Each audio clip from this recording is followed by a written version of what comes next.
Hey guys, I just wanted to showcase my level 1 to Uber Lilith rogue in Diablo 4 Season 1.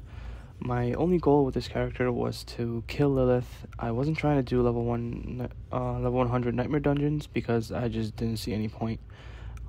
So for leveling, I more or less followed Rage Gaming Videos' Diablo 4 Season 1 leveling guide.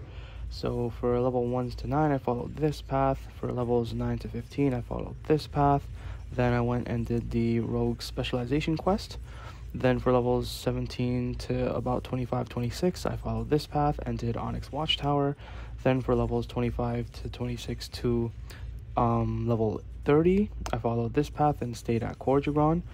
Then for levels 30 to 45, I followed this path and stayed at Temple of Rot. So while following all these paths, things ran quite smoothly. The only thing I suggest would be to pick up the Blade Dancer aspect from Jalal's Vigil in Skosglen as soon as you can. Probably a decent idea to head over there once you do your specialization quest. I would also then pick up Edgemaster from Oldstone in Skosglen and Ravenous from Shifting City in Dry Steppes above the ruins of Karayusu Waypoint. You're also going to want Disobedience from Halls of the Damned in Kyrgyzstan by the Tarsarak waypoint. Lastly, Might and Audacity really helps with survivability if you get them to drop. These aspects are all for basic damage, resource upkeep, and survivability. That will make the leveling and capstone dungeons easier and smoother. I was also spec'd into Inner Sight while leveling since I was running Edge Masters, and so then you pretty much do Temple of Rot till you're comfortable doing the Cathedral of Light. Then go back and stay at Temple of Rot till you're comfortable doing Fallen Temple. Me personally, I didn't do Cathedral till level 45, and I didn't do Temple till level 60. You could also go back to Temple of Rot until 70 or until you feel comfortable running around World Tier 4.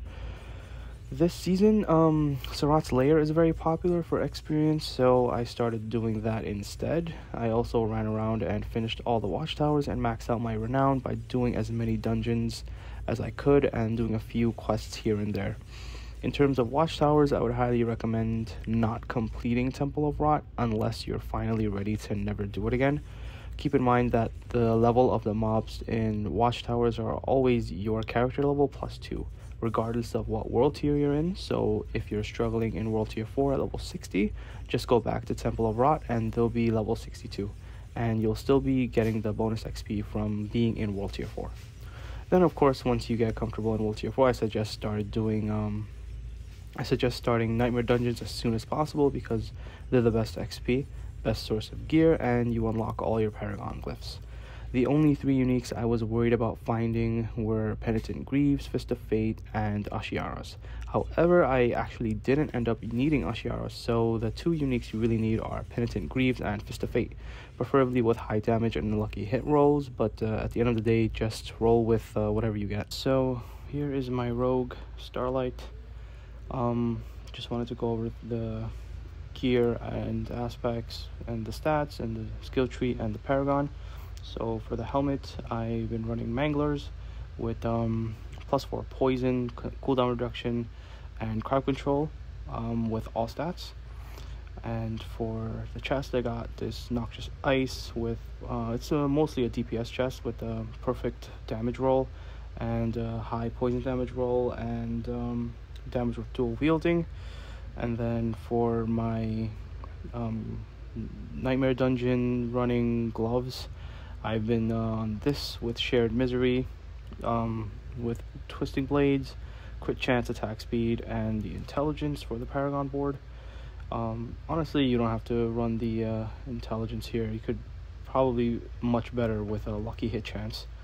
For the legs, I got Disobedience with damage reduction, a pretty decent damage reduction roll with damage reduction from close and damage reduction from distant. The rolls are not anywhere near good. In fact, they're actually minimum rolls, but even with these minimum rolls, I've been running just fine up until this point. Of course, as you're pushing higher level Nightmare Dungeons, you definitely want higher rolls. But since that wasn't my goal, I just didn't care. Obviously, Penitent Greaves, I got pretty lucky with this one. With max movement speed and maximum unique times 10 damage, and a decent-ish crackle until duration. With my two-hand crossbow, since we're running poison, we're not going to be running any sort of crit damage, so instead you just get the flat dex, the all stats, the core damage, and the vulnerability. And on here I put accelerating because attack speed is more valuable and damaging than corruption, which is the second best thing in terms of damage, I'd say. So I have that on my neck, my amulet, and this amulet was amazing. I found this like in the high 90s and I swapped over immediately. It's got +3 imbuements, a really high, near perfect damage roll, and +3 frigid finesse, which damage multiplier for penitent greaves even higher. So that's pretty amazing. And I just rolled trap skill cooldown reduction for a perfect roll for Lilith. And for rings, you gotta have blade dancers. Rings, you also don't want crit damage, but you want crit chance, lucky hit chance, and vulnerability. The fourth can be any damage multiplier or any damage mod, damage to close or damage or poison damage, both work. And then you got your bursting venoms on this one. I got really lucky with the this one's crit chance and lucky hit chance maximum, and the poison damage maximum, and really high vulnerability damage. This I found all of my gear except for both of these rings. I bought these for a pretty high price. Yeah, and this ring I bought without the lucky hit chance, obviously. As you can see, I re-rolled it. But landing that lucky hit chance was like amazing, even especially since it was a perfect roll. And then your weapons, you definitely want daggers, because swords will give you crit damage and poison doesn't work with crit damage really. So you just want to get the daggers for damage to close and the increased attack speed. And on your daggers, you pretty much want dex, all stats, vulnerable, and core damage, as high as you can get them, of course. And for your daggers, you want you don't have to go retribution. I just picked it up as like just to try it out, and it works pretty well for Lilith. Gives you times 20 damage. And for the daggers, you with the other dagger, you kind of want pestilent points, since the nerf to bursting venoms. It'll help you proc your poison pools a lot more often. And for the gems, since we're not running high nightmare dungeons, I just stuck with the royal rubies for the max life. Weapons, you want damage over time, of course, because you don't need a crit damage. Poison doesn't really work with that, as I've already said. And for your malignant hearts, you want a mix of a heart with the damage suppression as high as you can get, and then you want vicious heart with the every now and then your core skill will deal 26% increased damage. And then you have your creeping venom, or I forgot the name of it, but the one that gives you times damage over time for each different crowd control. And staggered bosses take like more than double damage basically from damage over time, which is extremely insane and overpowered. These hearts are specifically for Lilith.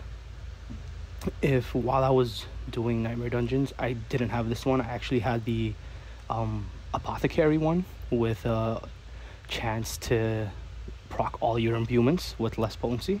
Then instead of this one, I had the decoy trap, the one that would aggro all the units to the trap, which was amazing for especially fighting mobs that are ranged, and that they would just like run towards the decoy trap, which is amazing because it just pulled them all together.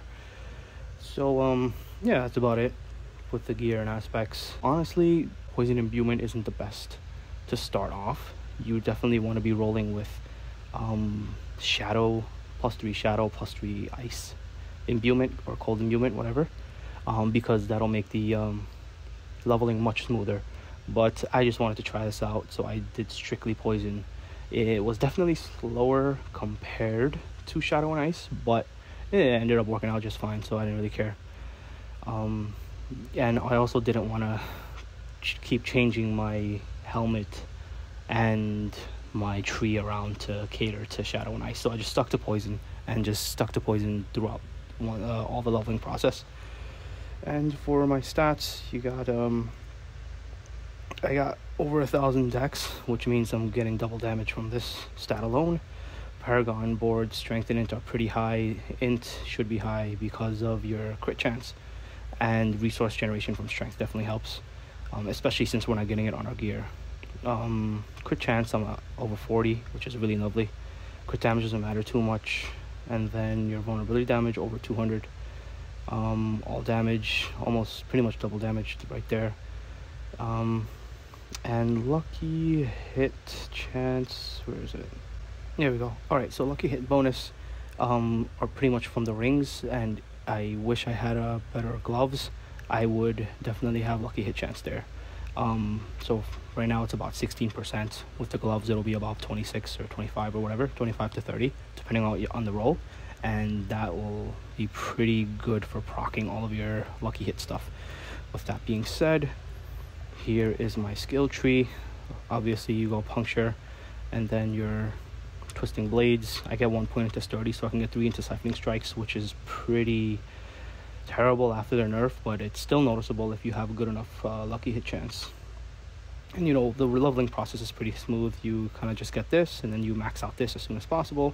You can ignore these in the beginning for now, since you don't really do lucky hit. You can go 3 points into sturdy if you want more survivability. I get shadow step, and I get dash and then shadow step as soon as possible to speed up the mobility, which is really nice. Rogue has like the best mobility, and it's amazing. Yeah, and then you get the stun over there, and I get poison traps, and you maxed out your poison imbuement. You get 3 points into this for the damage. You get precision imbuement. This, you only get this once you have penitent greaves, or if you're actually doing cold imbuement and shadow imbuement, then you just want this anyways. Innervation for energy, and alchemist fortune for increased lucky hit chance. Trap mastery helps with damage once you keep proccing your traps. Adrenaline rush and haste for sustainability, and I've been rolling with momentum all leveling because I didn't have this, but once I had enough lucky hit chance, I put 3 points of that, and I switched over to close quarters for the extra damage boost.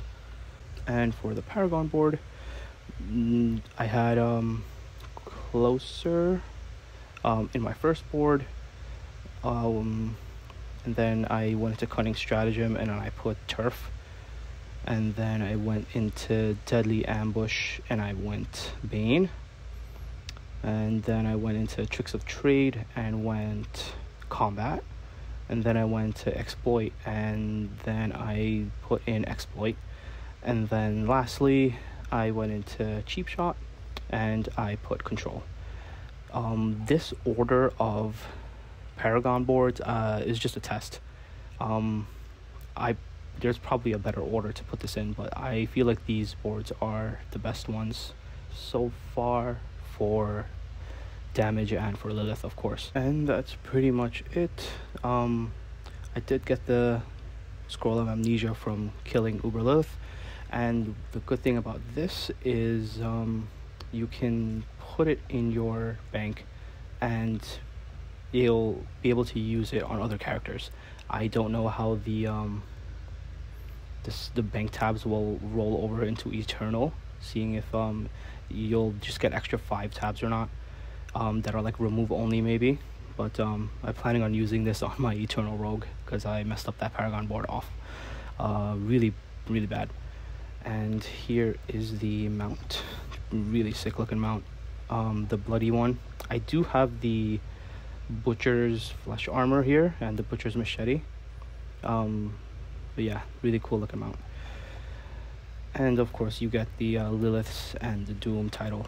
Alright, so on with the Lilith kill. One thing to note is I do use the glove swap from Fist of Fate into my regular gloves, my Twisting Blade gloves. the Fist of Fate I use for the stagger, and once she's staggered, then I quickly switch to the other gloves. One thing to keep in mind is you can't switch if you're actively attacking, so you kind of have to just like pause for a fraction of a second and to just let your glove swap work. And I did kind of botch it a little bit because I accidentally had on my Twisting Blade gloves to begin with instead of Fist of Fate, but it ended up working out either way, so that's alright. But just so you know, you gotta start with the Fist of Fate and then swap to your Twisting Blades gloves once she's staggered, and then you want to swap back to Fist of Fate for phase 2, and then swap back to the Twisting Blades once she's staggered again. And in the second phase here, if the whole life bar is diminished, then all you have to do is just pop Concealment and she will just end the boss fight, which is pretty weird, but hey, we cheesing it up, so cheese it to the max.